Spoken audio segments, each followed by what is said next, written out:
Yeah, and just before we start, there was one thing I had, which was I'm telling like all the tech recruiters that I'm talking to right now that this is a podcast about Python programming. So if we could do the first 20 minutes about that, they don't typically listen beyond that. So Okay. Yeah, what episode is this? What episode is this? So we posted 66, we've recorded 67. This is episode 68. You were so Almost. close. I almost got it. If you've only last week. All right. Well, if you want, I can release this one later. Do you want to be episode 69? Hell yeah. Did you want me to? That would mean we'd have to record the other episode acting like we hadn't recorded this one yet with the vacuums and everything. That's fine. That's fine. I can be a 68. Okay. This is 68. All right. 3, 2, 1.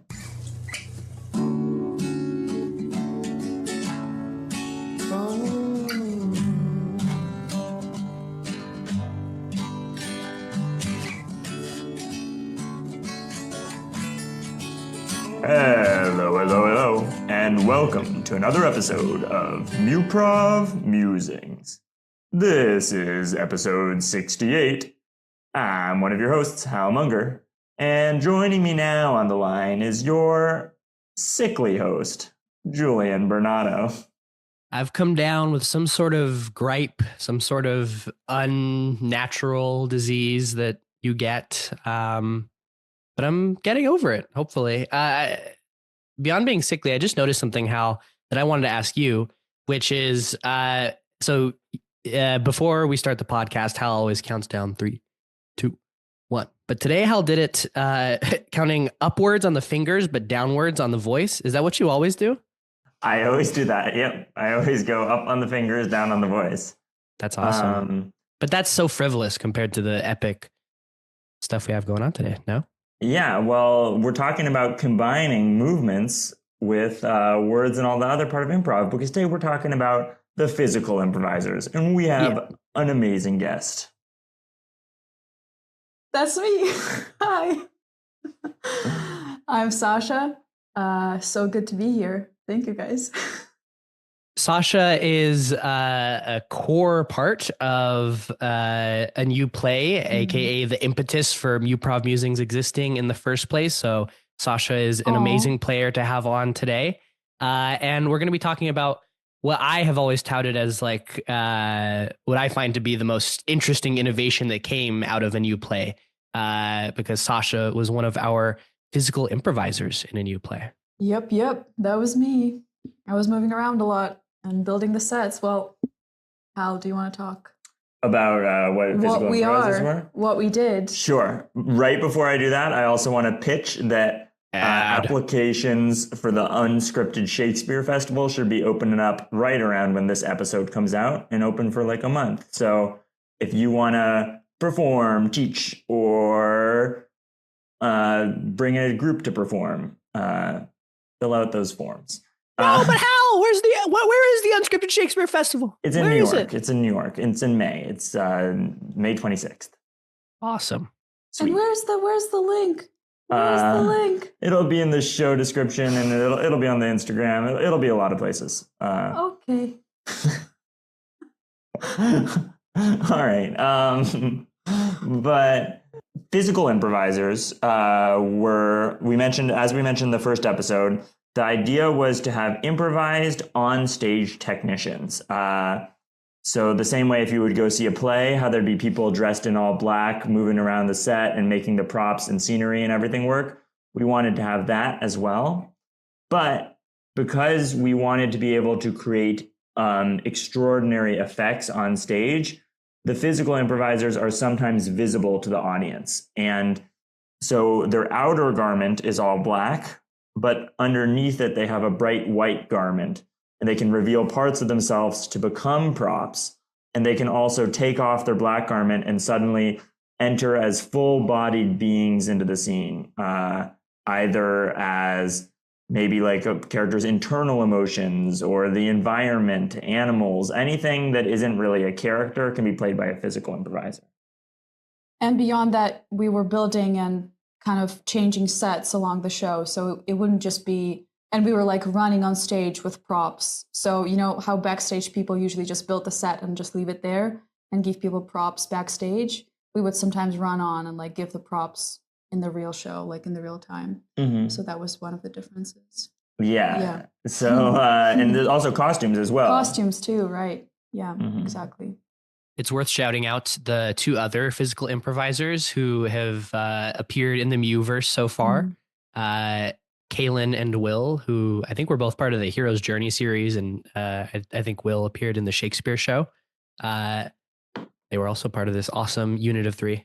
Best team ever, literally. I loved playing with them so much. Yeah. So this is obviously a very weird thing. So far in the series, Hal and I have talked about what we thought a new play was going into it, why, maybe me in particular, why I wanted to join up with it. But you got, this role is an even stranger proposition. So at a baseline level, why did you agree to do the show? Yeah, that was quite strange for me because I actually didn't have as much improv background as you guys did. I was the only cast member that wasn't in the Sims. Maybe some tech people that were actually doing lights and stuff weren't in the Sims too. But so I have come into the show because I was particularly excited about this specific role. Because I come from dance background, and I also come from visual arts background.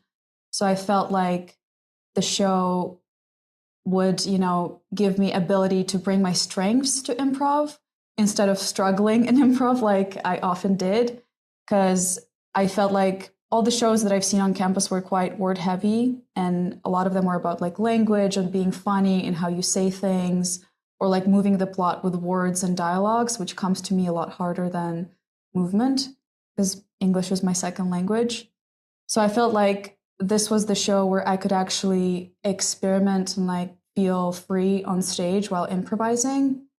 And that was really, really exciting. And I wanted to tackle that issue of like lack of movement in improv, because every time I would go to the show, people would have like, not every time. I feel like Lumiere was very different. I don't know if you guys discussed Lumiere on...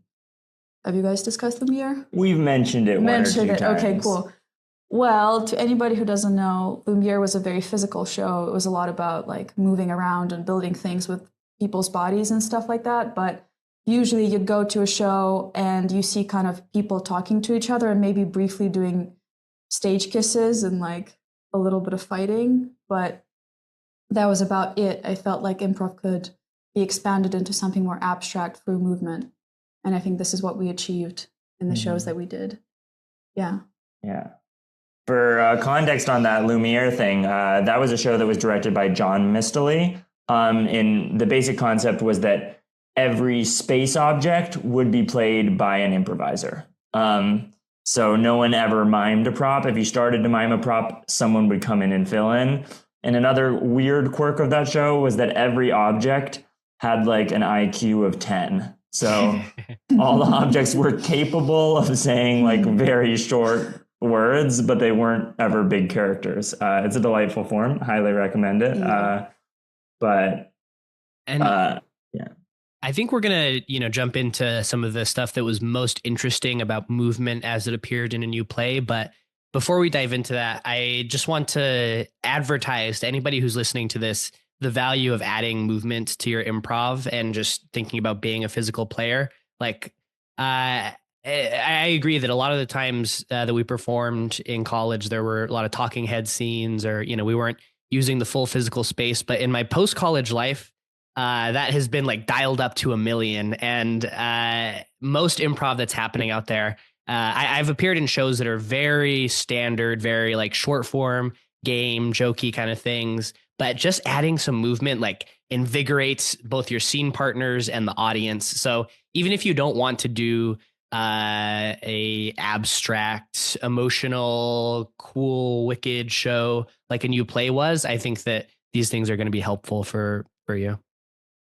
Totally, because what you just said really resonates with me, because I've been, during like the improv practices we did, I've been thinking about this movement-led acting, which oftentimes needs to happen in improv. As you know, there are a bunch of these studies where you like when you forcefully smile, you become happier, and like when you walk in a straight posture, you become more confident versus a slouched posture. So you kind of need that embodiment to happen first, even though you don't really know what's going to happen in the scene or whatever. So like, yeah, oftentimes in improv, I feel like people need to reverse that thing of actually coming up with a movement first and a different cadence of movement, and then saying the lines or like finding the scene or whatever. And also because if you're trying to get something to look scripted, you need that movement-led acting to kind of prevail in a lot of the places. Because when you're actually scripting a play, if you think about it, you've got so much text, you have to split the text between different movements. Otherwise, it's going to be super boring. And so you just kind of have to like reverse that process again and like start with a movement and possibly a variety of movement, which is something we practiced a lot in like physical improvisers practice times, where Hal would give us different kind of different tasks maybe to like express movement. For example, he played us some rock music and we were pretending to be this teenage boy who's breaking things in the room or whatever. And that physicality was very different from, I don't know, creating a vintage kind of like nostalgic space where you have to be slow, or like different from creating natural environments and things like that. Mm-hmm. Just in general, with everything related to new play, it was always music, physical improvisers, character improvisers. That was the order of how ideas came into existence.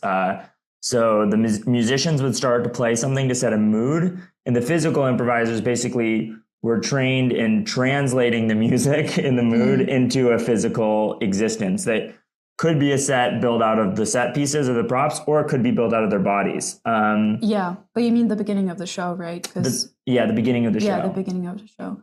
Yeah, we would synchronize backstage. Me, Will, and Kaylin, we would like breathe together before getting on stage. We would hear the music, and then so yeah, sets is another big part of being a physical improviser. You would go on stage and you would start building the sets, and it's a whole big topic. I mean, I can talk about it now, or yeah, let's talk a little now. Okay, sure. So I guess the set building consists of kind of two parts. Generally, the rules can be broken, obviously, but you hear the music, you get it in your body, and then you start layering the sets. So the first layer is basic space, and it consists of black boxes, chairs, tables, kind of things that are very they're very basic structures, and they can create either very concrete spaces like, a bar or a restaurant, or very abstract spaces like a stage that's split in half. There's a line of boxes that splits the stage in half, or like a random pattern or whatever. And then you come back and you do a second layer of set dressing. So those were white props, and we had a variety of props that, we made as a team. And they're also either very abstract or quite concrete. Like we had a telephone, for example, and then we had these like abstract shapes. There was this weird shapy thing that, could be anything really. Mm-hmm. So yeah, this is how you do the first two layers of set dressing. And I think the basic black boxes, whatever, it can be about creating basic spaces, but it can also be about creating basic narratives. So for example, if you set up, we had this one show where we set up 4 chairs in the middle of the stage in a very symmetrical way. So that invites like 4 kind of distinct voices. You know what I mean? It has a very like, I don't want to say staged, but kind of like maybe like Wes Anderson feel to it, where it's quite artificial. And then there's a more organic way to build a set where you like put the chairs, near the table, and that invites a conversation. So you can sort of like create not only basic spaces, but basic narratives in your first set, which was kind of interesting. To me, what those two examples you gave make me think of is in typical improv, you might come in with a very directed and like stage setting line that implies a lot about what the relationship is or what's happening right now, versus you might come in with something that's defining a lot less. And it sounds like you also get to play with this spectrum as a set designer in terms of, that symmetrical 4 chairs. It's like, okay, this is this is really like evoking something versus a more natural setting. I feel like there's maybe more directions, and I don't think either is good or bad, but it's like one of those things that I feel like is good to be able to modulate, is like the strength or the weightiness of your hits. Mm-hmm. And that was one of the big ways that we were trying to keep the nights different, because it was so radically unstructured in the narrative. One way to get everyone on the same page about it was to have the set project the symmetries of the narrative onto the improvisers. And we practice as improvisers. In a normal show, you'd kind of know, like, we do Hero's Journey, we're following one protagonist through all the scenes. And if you saw a set that really had a spotlight, you know, maybe that is more of a protagonist show. Whereas the last night, yeah, there were all five of us were brought out, because the final layer of the set is the characters. The physical improvisers bring the characters onto the stage or tap them on the back or themselves enter. You don't have to, but you can. It's like a third layer. I mean, all of these layers are kind of optional. You can literally start with nothing on stage. You can start with one prop on stage. You can start with just basic black boxes, or you can start with people. So there's like a basic way to do it, and then there's plenty of variation that changes from night to night, that changes from music, that changes from everybody's vibe that evening. I don't know. It's just like, it really depends, which was really cool.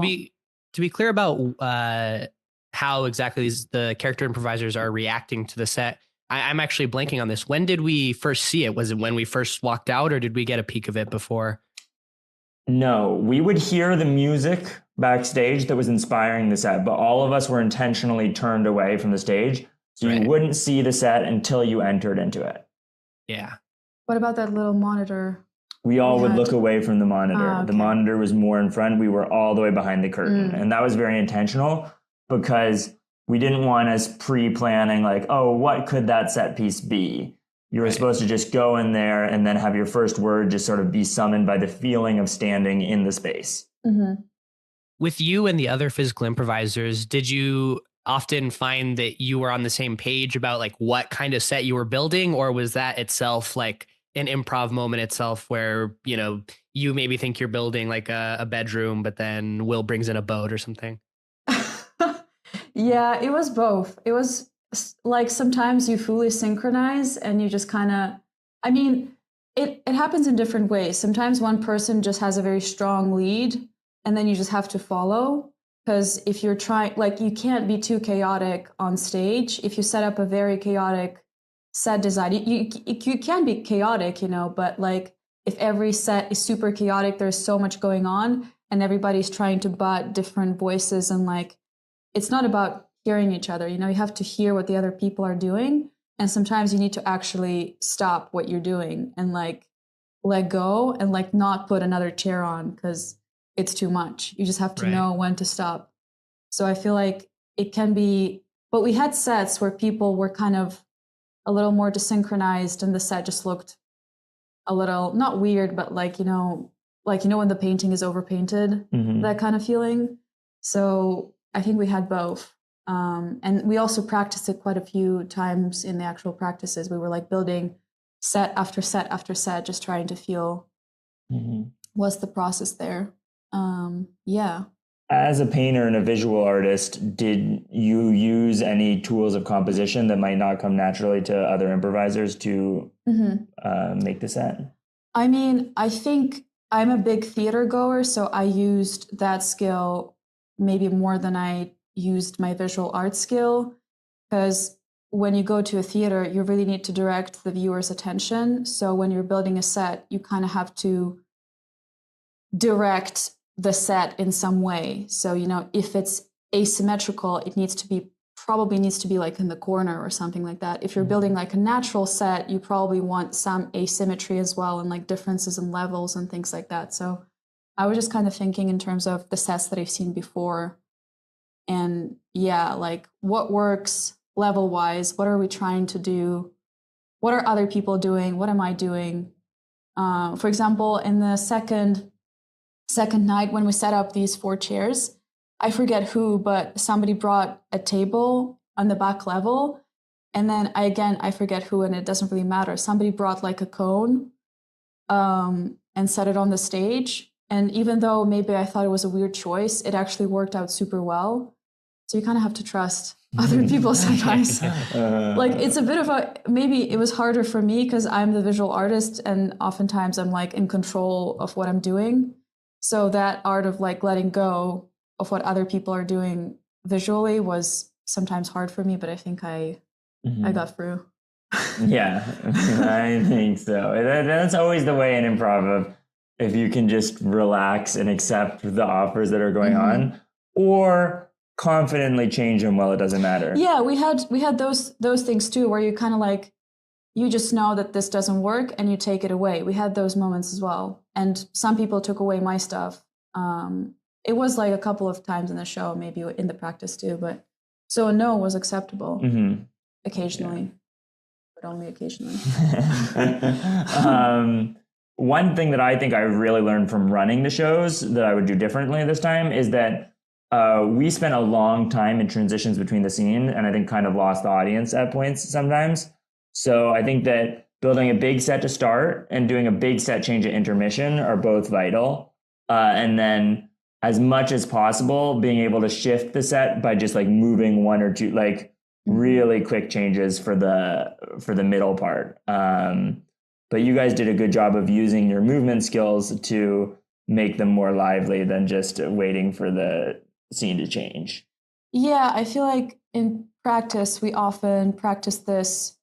In practice, we practice getting on stage, getting off stage in a theatrical way, kind of like setting up the set in this dancey way, which I feel like sometimes was really cool and sometimes was kind of maybe prolonging the scene change a bit more. And I'm also wondering if you guys as actors, maybe have you ever had the need or like wanted to change the set yourself?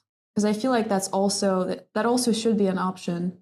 Because sometimes actors do change sets in theatrical. What do you think? Yeah, I think that having it again in a new play, one of the principal rules that was underlying everything was any of the current rules that are in place can be broken if you have a good reason to. So we had a couple guidelines, but I think pretty much every guideline got broken at some point during the run. Right. Yeah. Because we just saw a play called Lehman Trilogy, and there was this guy who was just building a thing out of boxes and he just transformed a room. Do you remember that? So he did it himself and he was the actor. I feel like actors could actually transform the set themselves a lot of the times, which will benefit the narrative because what they're doing will be something of, value to the character or the story, if that makes sense. In thinking about like scene transitions and their lengths, one thing that comes to mind is there's some kinds of scenes that are very intense where you maybe want a big break after the scene. And then some scenes that carry momentum where you like really want to get to the next one. So that would be an interesting thing to practice in the future, is like identifying if this is a scene that merits a quick transition, we got to see the next thing, or whether this was like a climactic scene where we got to sit and let the audience take it in for a moment. My big thing that I want to work on if I ever get to run a new play again, which I hope I will, is I want the physical improvisers to have access to on-stage lights that are powerful and directional so that they can set up one half of the stage with lights on it. Character improvisers can come out in the dark stage, and then whenever the physical improviser wants to end the scene, they can just turn the light around. And I think that will speed up the transition time a lot. And also, it'll just lead, like, if you imagine doing a new play in noir, this was inspired by an animal-based noir that I saw that was 3 people where they were doing all of the lighting. And having a physical improviser get close underneath someone with a flashlight to their face and that being the only light is just like a powerful street light effect that we did have some lights. We had flashlights and lanterns, but we didn't have a powerful enough handheld lights to really be able to do scene transitions like that. I would petition to have like 4 or 5 people on the physical improvisers team then, because sometimes you just have so many things to do at the same time that you have like you're being split between like 4 things that you're trying to do. I agree. Yeah. I agree. We need to expand. So maybe get the light master. Yeah. Yeah. Well, in terms of thinking about what the physical improvisers do, broadly in my head, I mean, beyond all of the set stuff, in terms of physical improviser movement, in my head, there's kind of two broad swaths, and maybe you can either divvy that up further or introduce another swath. But I think there was a lot of movement work that was just directly representing something that was some either world aspect or just action thing that's happening. And then there was also the more kind of metaphorical, emotional movement that I guess enhanced the character improviser's emotions. Do you think that that is an accurate division of what the movement work was? Am I missing something? Just the movement. Yeah, I think so. I think you said it right, but I might add a couple more things. So Yeah. one of them, yeah, you can become the props and sort of like the movements in the real world. For example, you can become the wind that you feel in the car, or like a little fly that flies on stage, or, you know, a bird or whatever, or a tree. And then, yes, you can aggravate the person's emotions. So if somebody's feeling, I don't know, jittered, or like if somebody's having like a bad trip or whatever, you can be like all dancing on stage, amplifying that. We also played characters, which wasn't really a part of what we were supposed to do, but actually on one of the nights we played the characters. And then I think another thing is you can do, maybe Hal can also help me out, but you can do time transitions, and you can do natural transitions like changes of the season with movement. You can also do just abstract dance, you know, just to facilitate, like sort of like being like the Spirited Away kind of character, you know, if you have some kind of character on stage, you can kind of be a creature summoned by the character. Or you can also be the crowd. For example, if you need to fill in the space with some people who are doing whatever, the NPCs basically, you can be an NPC too. And then what else? What am I missing? Yeah, I think I'm missing something. I think of it on the different nights, and we kind of instructed the physical improvisers to do different things on the different nights. So the first night, the physical improvisers functioned as technicians, and basically what they did was build the sets and get off. The second night, they functioned pretty much as character. Well, Sasha. Well, we also impersonated like the person's imagination. So they were dreaming about the future house or whatever. So all three of us came on stage, and I was like cooking, and Will was doing whatever, laundry and blah, blah. And we were this happy family in the person's, you know, dream That's true. of their life. And you did some dance transitions with Julian. Yeah, we did. But mostly what you were doing in that show was moving stuff around. And then the second show, you guys were playing characters, but specifically non-human characters. And I think that that's an important part of the physical improviser, is that they don't tend to play full-on, they can play full-on characters, but there should be something distinctly physical about those characters. And we practiced having all three of you form giant creatures. We practiced having one of the character improvisers be magical, and you being like their arms or wings or tentacles. Or, right. Yeah, the anime punch. Yeah, the anime punch. And night 3, you guys were highly environmental. And you were really the set. Will was a tree for large parts of it. You were a frog. You were the wind. And it was just a very outdoors, nature-y show. And you guys were making all that happen.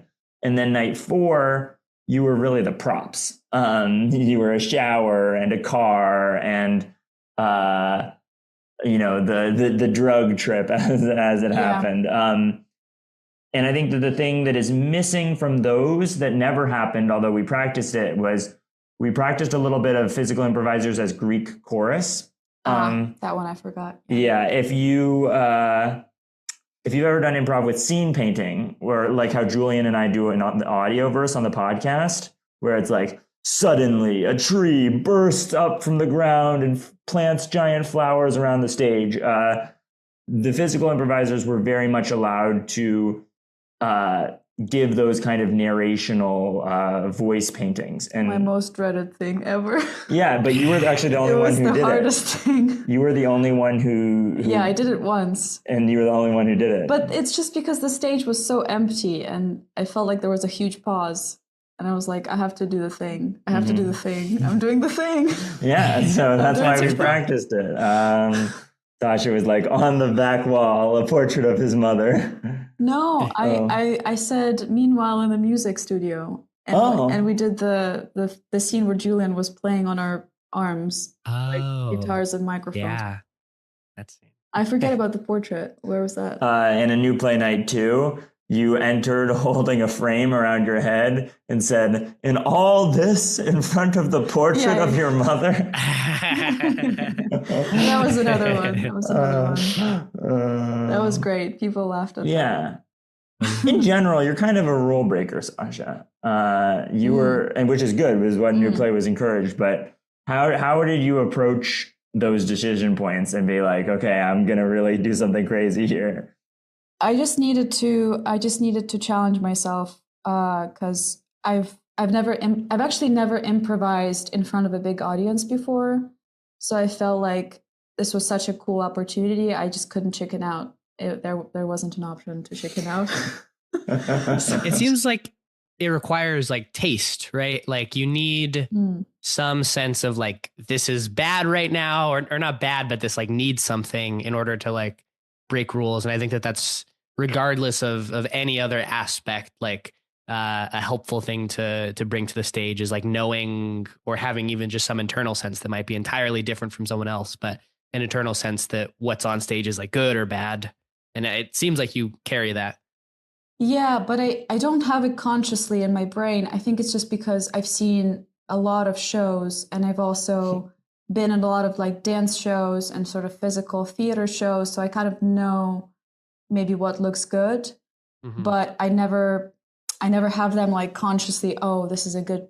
Sometimes I do, like, for example, when I started wrapping the yarn around people in one of the scenes in the show 2, which created some really cool stuff, I just knew that this was going to look cool and I wanted to do it. But also some things in that scene I couldn't predict. There was this part of the scene where the tension in the yarn was so high that I was able to do these like crazy turns in the yarn and like speed, kind of create speed in my movement, which I didn't expect. And the music started to speed up as well. And the dialogue started to be more and more intense.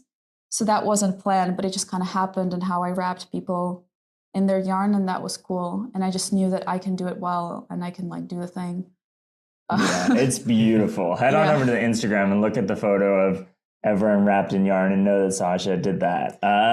Yeah. It's amazing. But some of the things I didn't have taste. It was just me like being totally, throwing myself under the bus, but then failing upwards or whatever. For example, when in the second show, I feel like the second show is my favorite show, which is why I'm referring to it so much. When Hal started having like a drug trip, you swallowed a pill and then a flower.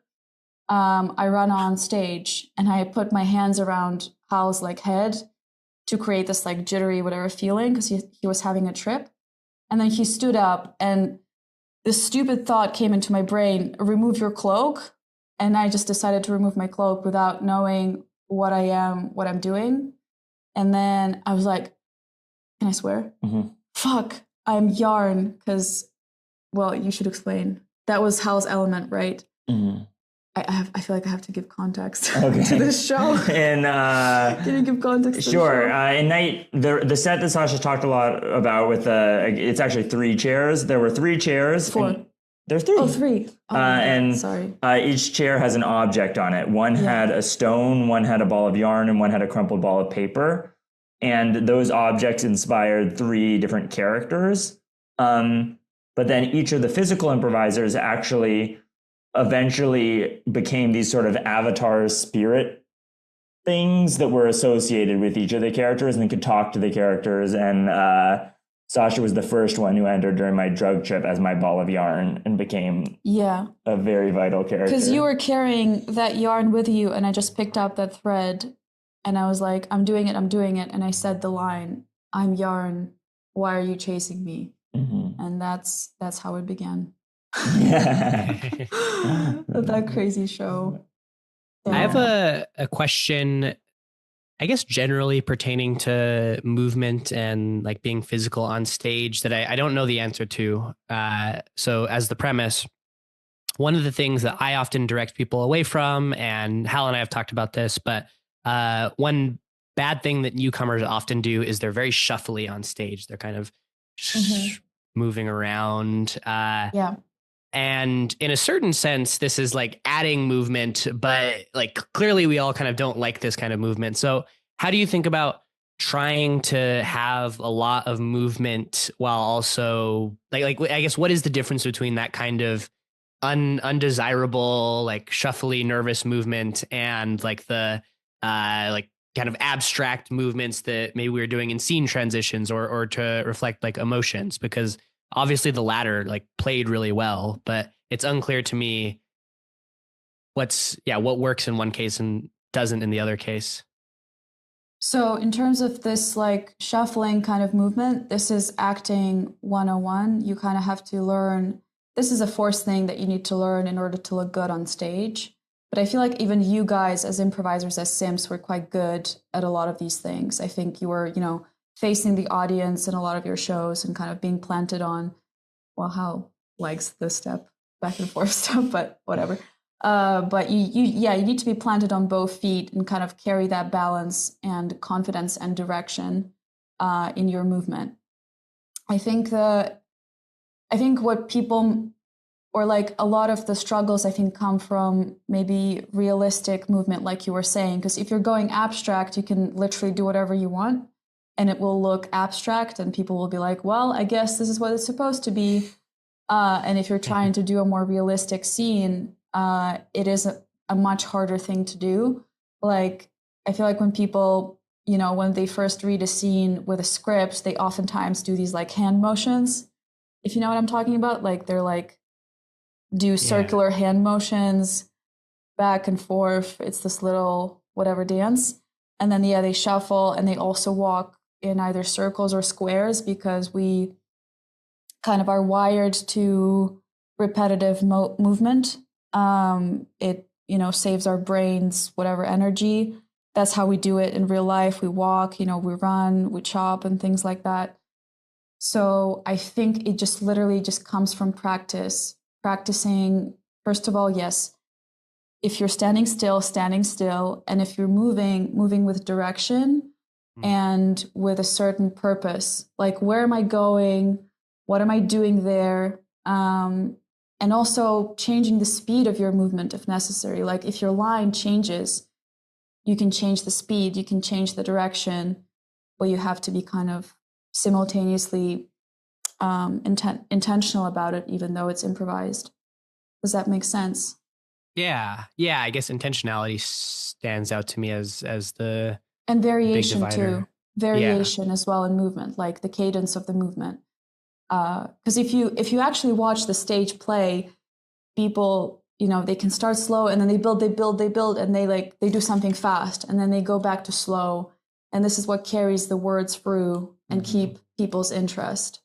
And they also move around, like they go and they sit on the chair and then they stand up and like they rush to the door and then they go back and like, you know what I mean? There's a lot of variety in how they move. So I think that is challenging, but you kind of need to just force yourself to learn how to find that difference in cadence and levels. A good exercise that we practiced in dance, for example, my teacher, she gave us this thing called a movement box.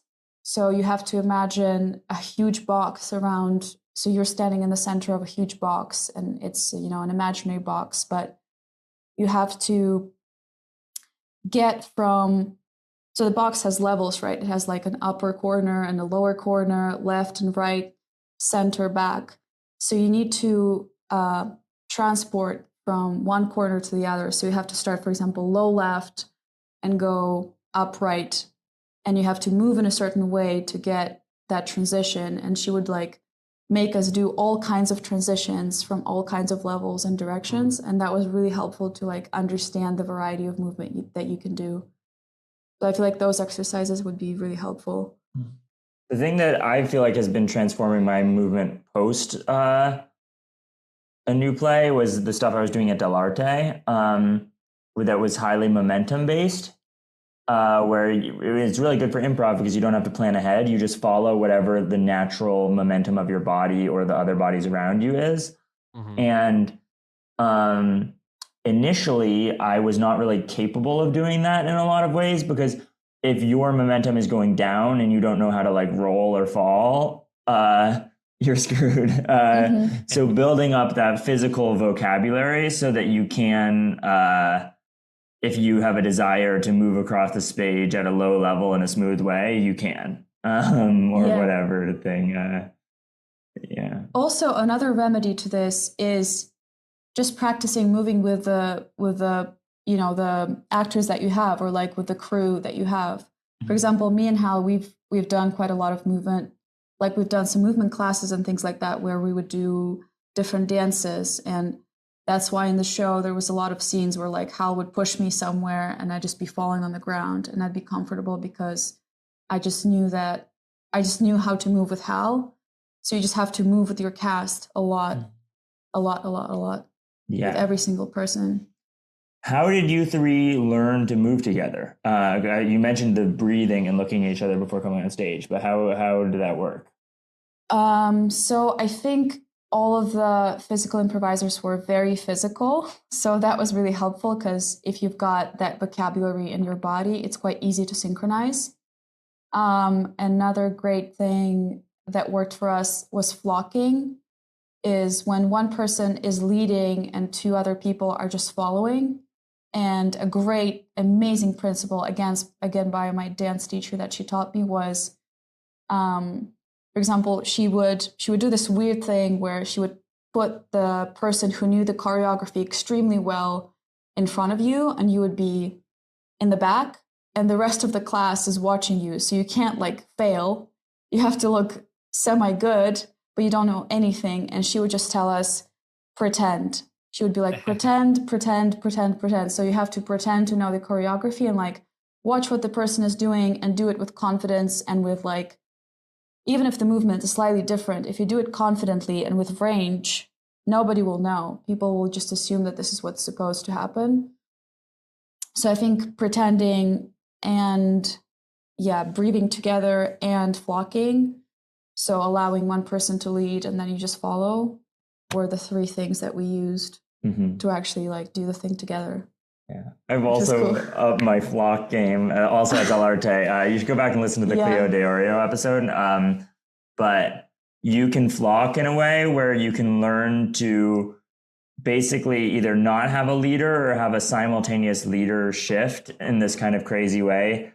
And if I was going to do it again, I would do a lot of that kind of flocking with the physical improv team. But it was kind of crazy the degree to which you were able to move in sync. And also each of you, we practiced a lot with, it was almost like the Three Bears and Goldilocks, where there were three physical improvisers. I forget, were you big or medium?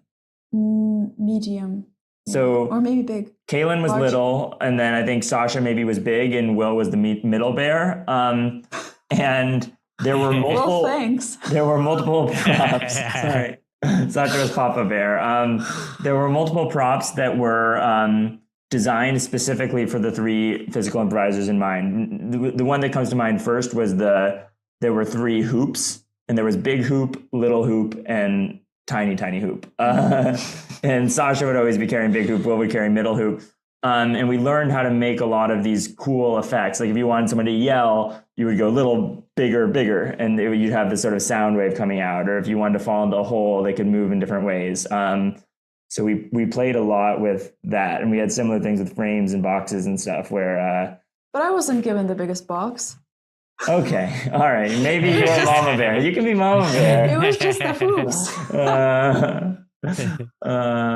But the anime punch, we've mentioned this before, was a practice. One person throws a punch, and then each of the 3 physical improvisers comes out and throws a punch behind them in a synchronous way. And you guys had an order where whenever you were doing something like that, it would go Kaylin, Sasha, Will, or Kaylin, Will, Sasha. Yeah, we also practiced this weird Alice in the Wonderland jump. Yeah. That wasn't working for 3 hours or like an hour or something like that. Where we were trying to get Hal jump into the hoops, and then we raised the hoops up to your head to make it look like it's like a tunnel or whatever. Yeah. Yeah, that was... A lot of the techniques that we practiced did not work, and a lot of them worked but didn't come up in the show. But I think it was still really useful to practice that, because in night 4, we needed to climb through a window. It was very similar to jumping into a hole. And we'll move the window down as someone went through the window. And it was very clever. So building in a vocabulary together as a team, I think, was still a helpful thing to do, even if we didn't use the specific skills that we practiced.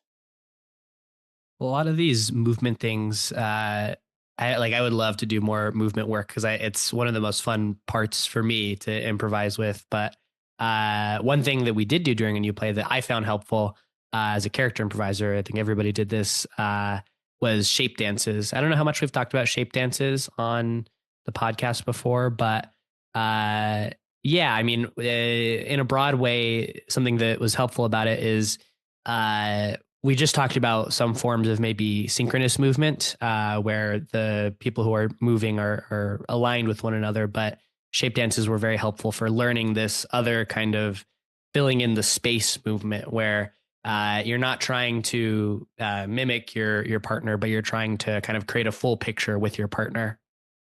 Yeah, that's what next episode is going to be all about: vacuums, negative space, and the shape dance. So tune in if you're wondering what that is.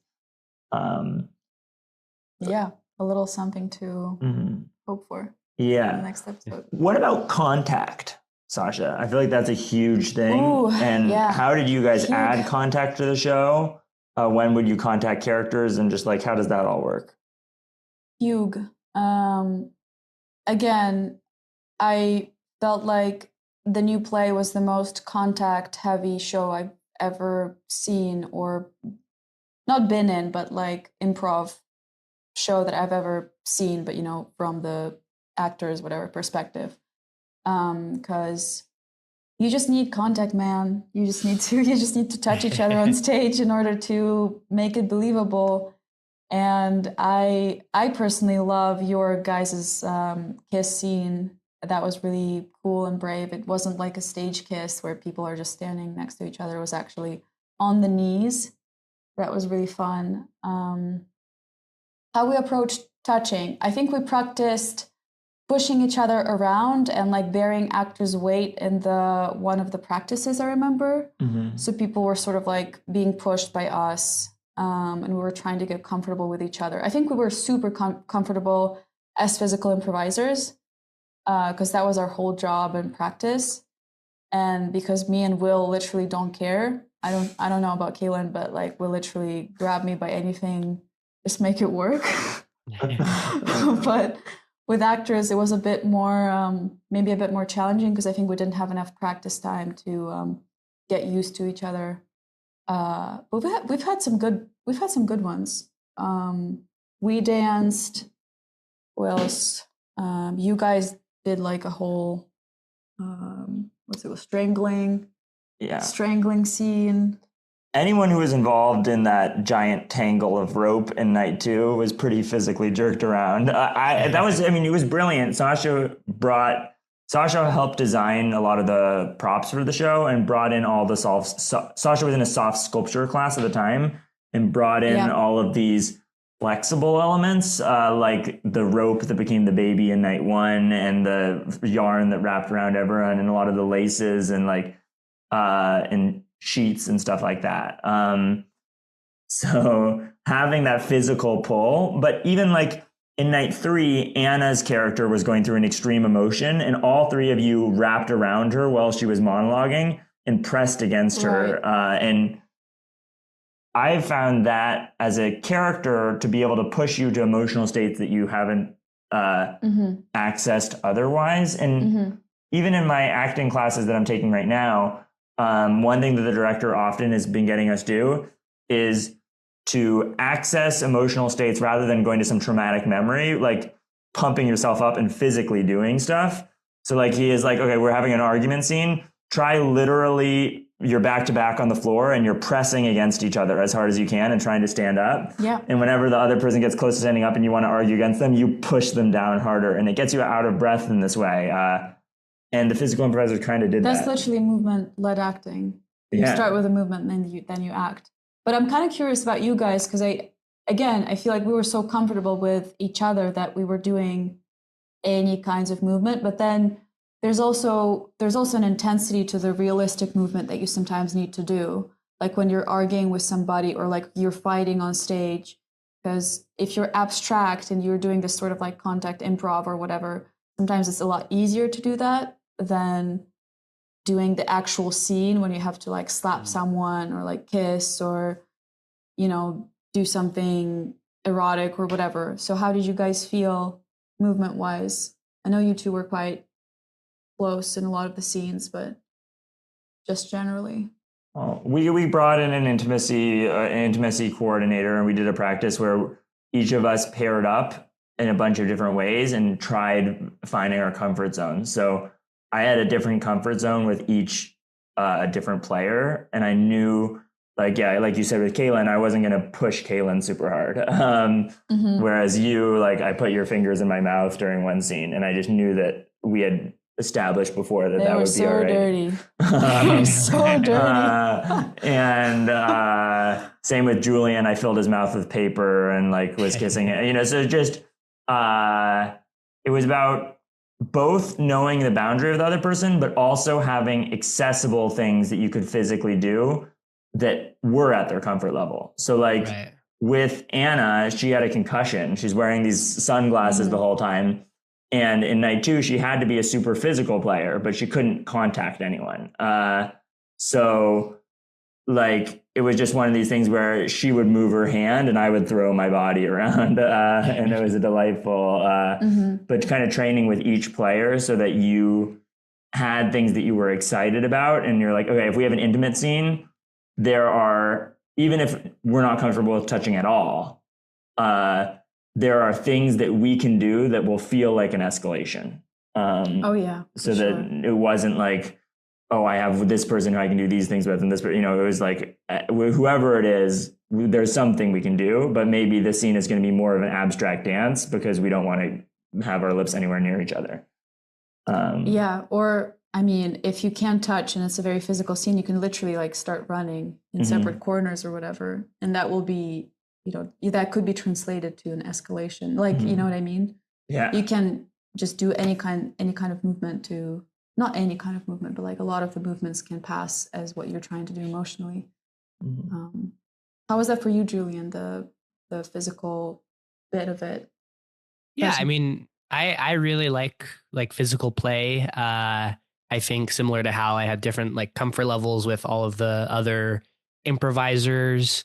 Yeah, I mean, it's a common thing that I would say like before any show, like, oh, feel free to like throw me to the ground or whatever. Like I really like when it gets physical like that, because I do think that it maybe in a movement based acting framework like helps me get into the head of the character when I'm actually, you know, being thrashed around. And it's not super compatible with a new play, but this kind of idea is what maybe in recent times has made me interested in seeking out smaller groups to improvise with, because while yes, it is totally like feasible and real that you can come up with like different boundary levels for everybody and think about what you can kind of do on stage to represent different things with different people. The less people you have, the more you can hone in on each one of those relationships. And so I think probably while there was like mixing potential like issues when the physical improvisers and the character improvisers came together, I think that it was probably helpful that the physical improvisers improvised together for some time, just in that you were able to really hone in on each of your relations to each other and get like a high level of depth there before moving into everybody. Yeah, I mean, I sort of understand the small group is easier to create, but sometimes there's a small group where everybody is so reserved that it's even like sometimes it's hard to do that even in a small group. I think it just depends on how much practice you have and maybe how open people are to the movement in the first place. I think those two together should work as a way to actually push the group towards more variety and movement. Because if you would practice like longer hours with physical improvisers, you would get to know their bodies, because there are huge ensembles of people who are doing crazy things on stage and are, like the circus, for example. I once did a circus thing and, all of them, it's like 20 people, but all of them know each other so well and they practice so much that that none of them have any barriers. It doesn't have to be like a small group. Yeah, That's just my... No, I would love to at some point be part of a bigger group of improvisers who's all down with this kind of thing. Yeah. Yeah. Don't you want to be on the top of a human pyramid, Julian? Yeah, I do. In the show. Yeah. And I think, but I think it helps that everyone's speaking the same language. So like if you go into a partner acrobatics class, there are certain ways that you're expected to be touched. And you're like, okay, I'm used to someone putting their foot on my hip, where that might be really weird in another context. And if someone put their hand on my butt, I would react very differently. So I think that what's important is just having a space where things feel safe and normal. And I think that because so much of what we were doing was experimenting and trying things that were new, we had to be a little more reserved in what we were doing, because it was already like, whoa, this feels like a lot. Whereas if we were running the 5th version of a new play and we had a much bigger vocabulary of what feels comfortable, then I think it would have been a different story. But I think that every time still when I was on stage, even if I was really comfortable with the person, there was still parts of my head being like, is this okay? Where am I? Because like night 2, I knocked over something that actually could have hit. I think I knocked over a chair by accident because it got tangled in it, and I think it fell on top of Kaylin. So it was that close. It was like a little bit too, like it was too close, but it wasn't. It wasn't okay. Really hurt. Yeah, it didn't hurt. It was just like you could see it on the video, and it's like. Yeah. So there were still moments afterwards where we were like, ooh. I fell over and died as well, or like in that show, or I fell over to the ground quickly, and Sasha was right behind me, and I didn't hurt my head, but I was also concussed at that moment, and it was like inches away from it. And then Anna was standing above me with one of those hard ass pool balls and was like throwing it back and forth between her hands, and I was like, I'm gonna die. We slided down, and Hal's head was on my back, and I was really worried because I felt like if I was going to get up, like the head will hit the floor. So that was a scary moment, for sure. Yeah. Before we get too late, I think there's space for us to still talk about whatever we want to, but I want to just throw the spotlight at you, Sasha, as our inaugural guest and for this season, and ask what were some of your favorite parts of a new play, either on like the grand scale of, we've heard that you like night 2, or even on a more, small scale of little moments that you really enjoyed. Oh my gosh. I really liked, I just liked I have my favorite moments. I really liked being the candles on the cake and making the candles on the cake with a little light. Because we were setting up that stage and it was the final scene of the show. And I saw that prop, the flashlight was on the stage randomly and we didn't use it. And I saw Kaylin like starting to put it away and I was like, give me that. And I just had this idea and like popped it on the birthday cake. You can see it if you watch the video. And Julian blew on the candles and Sasha turned out the flashlight at the perfect time. I did. Good. Yeah. I loved a lot of people's monologues. I loved Will's frog monologue. I loved Anna W monologues. I loved you guys in a lot of the scenes. I love the kiss scene. I'm really proud of our pond set. We had the lilies made out of these like plastic I don't know what they are They even. were jumbo coffee filters. Right. Okay. Jumbo coffee filters, and Will was a tree and I was a frog, and it looked really cool. I'm just super proud of our team because we were so like, we were hyping each other up all the time, and never ever I heard something negative from people or like this was a bad thing to do or whatever. When I stepped off as a yarn from the scene, Will was like, this was crazy. The shit was crazy. He just gave me an idea, and I was like, wow, this is amazing. I just loved being supported so much by other people. Yeah, I don't know. Yeah, you guys were a powerful Trio. team. I would love to play with them again. Yeah. I keep on talking about these bears, but I love that the image of the three of you and the way that each of you brought the different thing, like Kaylin with the background of dance and like also with the Lumiere background and playing objects, and like her being a rabbit in night two, like she just has her own very specific Kaylin flavor, and then Will has this like gymnast like jumping all over the place. And vocalization, like he's got his own special skill set, and then you have all the visual and like physical. Oh, I love the car too. The car, I made a car with like little but damn it, I turned these lights in slightly wrong way because you can see in the show, but anyway, I love making a car. Sasha, you were the headlights of the car. I was the headlights of the car. Exactly. Those were all so fun. I had so much fun. Any time where we got to do like abstract movements, that was so fun to do any little dance with the physical improvisers. And yeah, it was such a delight to play with you guys. Actually, one more moment with you, Julian, that I loved is when you were giving a monologue about a cloud, and I came on with a hoop, and the hoop was the cloud, the hula hoop. Yeah, and I just felt like it's such a good representation of what new play is, because it's an abstract thing, but it's a cloud and you're reaching for it. I don't know, I just really liked that moment. It was quite beautiful. It was set in this visual language that Hal has invented for the show, where abstract shapes were creating this like world, which I really really loved.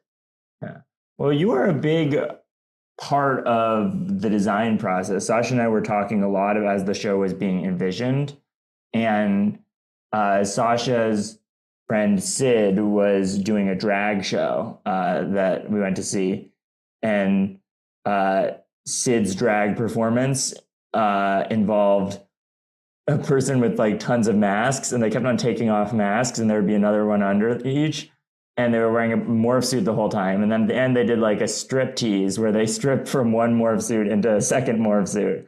And I had been for the longest time trying to figure out like, how can the physical improvisers go back and forth between white and black clothing? And I saw this and I was like, oh my God, you just got to turn their whole bodies white. And then. Yeah, you didn't say that in the beginning of the show. You just said garments, but it's actually morph suits. Yeah. It's morph suits, and the top part is the cloaks, which were a bit, I think we could change them a bit. I think the cloaks were Amazon Star Wars cloaks with the hood cut off, and there are special Velcro patches on them. I think we're going to do an episode that talks about like literally how, if you want to make this stuff, how to do it.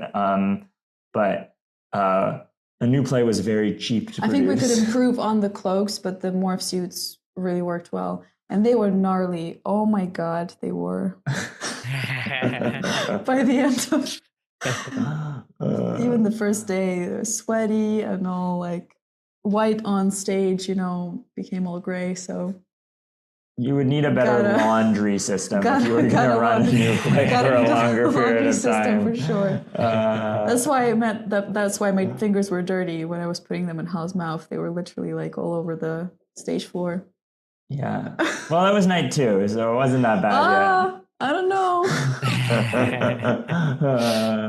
Locker room smell. Yeah. Oh yeah. Oh yeah. Well, is there anything else we want to get out there before we tie a bow on this wonderful little thing? Yeah, I think there's this last little bit that I could probably introduce. Maybe we could talk about it next time. But I think it's the idea of control or kind of like leading the narrative. Because as physical improvisers, you have quite a lot of narrative control when you're changing the sets or when you're giving like different props and things like that. And you just have to, it's quite a weird balance and a tug of war between being helpful to the actors versus breaking the patterns and like moving the narrative sometimes. Because obviously, if you're changing the sets, you don't want to change the sets too often. You don't want to throw your characters into new environments every single scene. Otherwise, everybody will be confused. You need to let them like explore where they are and potentially repeat those sets again and again and again to show some kind of progression. But also sometimes it kind of becomes stale and you just have to break that pattern, like with a music studio in that show. You just have to be in a new space. You just have to change things around radically. So it was an interesting thing where you're simultaneously are supposed to be helpful to actors but also you need to take risks and offer new things. And I feel like on our first show, we kind of fell into the trap of accommodating the actors a lot, helping them out, or like they say something and we present it and like we show it, we impersonate it versus we start something and they follow our lead and they follow the circumstances that we give them. So I think that's an interesting balance that you need to learn, and you can try different things in different shows. And I remember there was one practice where I took all the stuff with the narrative that we've been doing with the character improvisers and I brought it over to you guys. And it's like, okay, because we can do as much as we want with the narrative improvisers about structure, but at the end of the day, if you guys are building the set that starts each scene, you honestly have almost more control over the narrative choices of the show and need to be kind of more studied on narrative than the character improvisers do. Or at least you need a different type. You need the sense of what comes next to be really, really strong. Mm-hmm. It makes me think more generally about the concept of improvising in a show where different improvisers who are in the show have different roles. And I think the way that we got the most practice with this, or I guess two ways that we got a lot of practice with this before a new play, was protagonist improv, where there's one protagonist and we kind of know that the other people are supposed to maybe support them in this more direct way, or something like directed improv, where it's a little bit the opposite. The person who's singled out is adding a lot of the narrative. So it feels like an open problem and an interesting thing to experiment with, of how do you do shared control with character and physical improvisers, and when does it look good, when does it look bad? Is it like we talk a lot about like probability improv, where half of your shows should be like this, 25% of your shows should be like this. So is the amount of shared control something that varies on that scale? I don't know. It strikes me as interesting. Yeah, totally. And it's like, it's not obvious to me that if you train everybody in everything, it's going to work better. You know what I mean? If everybody has the same level of control over everything, it might, work better if actors are the same as physical improvisers and they're just trained in both things. I think that division kind of creates the ability to bring ideas from different kind of perspectives and ways to express ideas, because physical improvisers we don't really have to focus on like dialogues or remembering people's names as much. We just have to focus on remembering visual things and narratives and scene changes and things like that. And I think that division was actually incredibly liberating and allowed a lot of new ideas to surface up. Mm-hmm. It was just brilliant.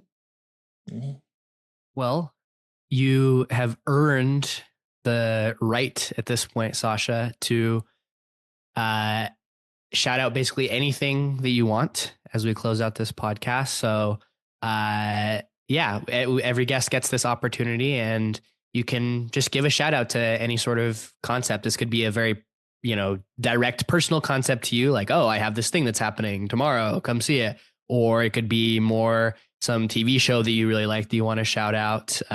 Trey shouted out Meatballs, for example. So give it a thought and shout out something.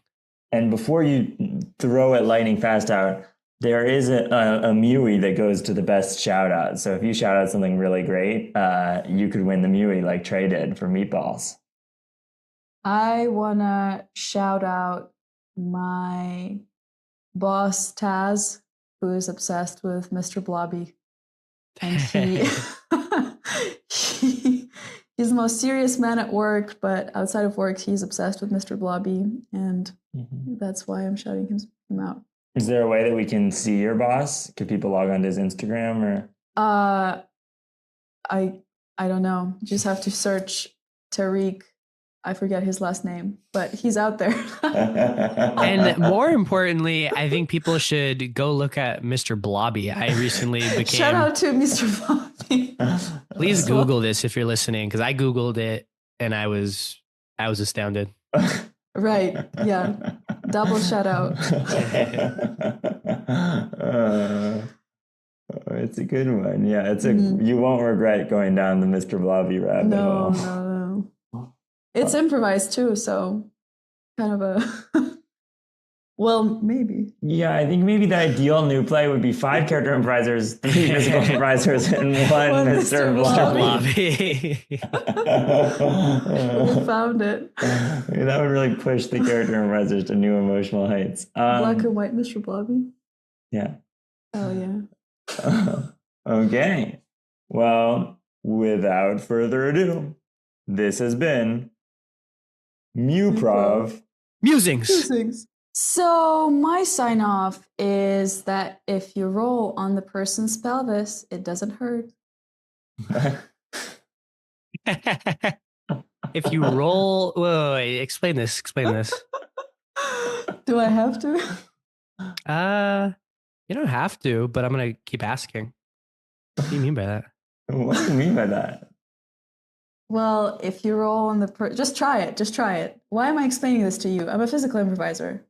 So you just have to go and do it. Roll on the person's pelvis and it's going to be good. It's not going to hurt. You give us a little information about, like, are they lying on their back? They're lying on their belly. And you're lining up your thighs to their thighs and your legs to their legs. And then at some point you're going to do whoop. And they're going to roll, and you're going to roll on their pelvis, and it's not going to hurt. Whatever weight you are, complexity. You start out face up or face down as well. Like, so their pelvis face down. You start sitting in this like position where your legs are bent and you're sitting up straight, and they're laying on their belly, and then you're going to rock together back and forth, and at some point you're going to flip your weight to the side and roll on their pelvis, and they're going to be rolling underneath you, and it's not going to hurt. It's going to be so good. They're rolling. It's not going to hurt either person? Nobody's getting hurt. Everybody's like, ooh. Everybody's like, ooh. Ooh. Wait. They move or they're stationary? Oh my God, so many words. Okay. No, they're moving. Yeah, they're rolling. They're rolling like this, they're flipping, and they're rolling, whoop, like that. Am I supposed to be describing this? Yeah, the viewer cannot see what you're doing, and I can't really understand it either. Am I saying this to the viewers or just to us? Just to us? You're still, this is all part of the podcast. Oh my gosh, okay. Okay, guys, so grab a person, and one person lay on the belly, straight up, facing down, legs straight, everything straight. The other person kind of put your legs next to the person's legs, bend them and sit down, and then you have to jiggle together. You have to like rhythmically move around slightly. Are you sitting down? You're sitting down on the person's pelvis? No. No, you're sitting next to them. You're sitting next to them. You're sitting next to them in this like triangle kind of position, and then you move around your hips together. And then at some point, you're going to start putting one of your arms over their legs like this. And they are going to start to roll on the floor. And you will be rolling. I get it. And you will be rolling. You just have to relax and enjoy the ride. I just understand Surfing. it. You're being lifted by them into the air. Yeah, by their pelvis. Beautiful. Shout out to pelvis. But you can't do a full rotation, right? Lest you get slammed into the floor? Or am I tripping on the details? Can you just keep rolling? Forever. Just keep rolling.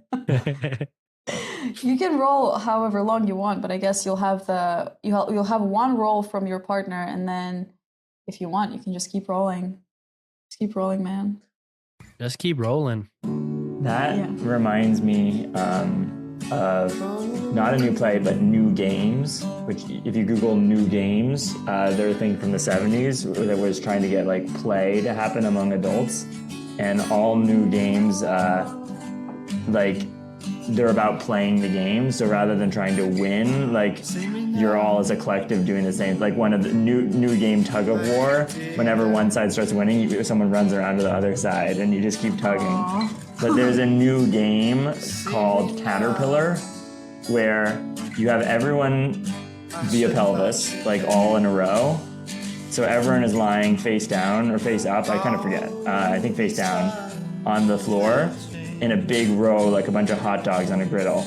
And then the person who's on the far end starts rolling across them, and you pick up speed because you go into the indents and you're the same length as everyone. So you roll all the way down. Oh my god. And then when you get to the end, actually even before you get to the end, the second you start rolling, the next person starts rolling. And when you get to the end, you become part of the caterpillar again. And you just try to move across spaces like a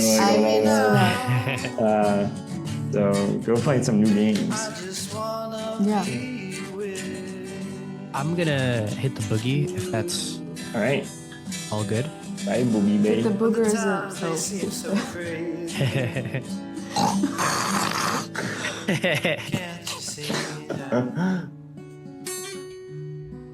Can't you see me now? See me now. Can't you see me now?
Can't you see me now? Can't you see me now? Everything is changing. Can't you see me now? Can't you see me now?